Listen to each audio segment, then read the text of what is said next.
America stopped culturally maturing in the 1920s. Let me explain.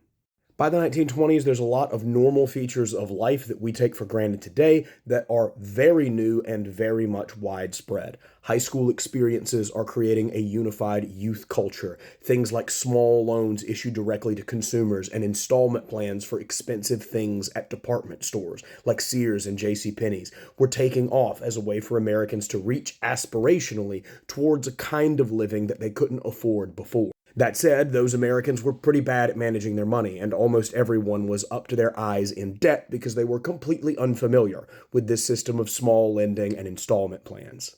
Women could vote, and the dual income household was a thing. Women were seeking education, they were seeking access to higher modes of living, they were getting married just a little bit later in life, and switching over to homemaker roles only after they had kids. And that dual income lifestyle allowed Americans to experience a higher standard of living they had before. America's much more culturally diverse. Things like jazz and blues are making their rounds as distinct American genres, and that means that Americans are looking at black life around the country for the first time because blues and jazz are a distinctly black genre of music for their day. And it's in this world of cultural and social advancement for so many different kinds of Americans that we see forces of backlash taking hold. People are upset that their kids are going to these public schools and learning things like the earth is not 6,000 years old and evolution happens. People are terrified that their kids are going to go to some black club and listen to jazz or blues rather than the old-time gospel hour. The Klan comes back.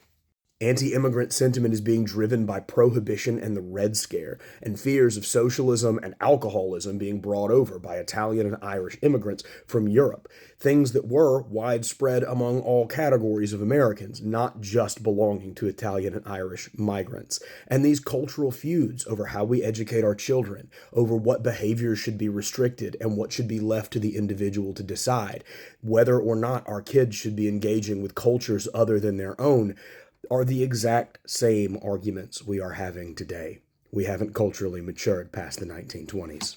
I wrote a book. This is the book. It's The Night Sky Darker. And if you want to support me directly and you want to read some sci-fi, it's on Amazon and Audible. Smooches!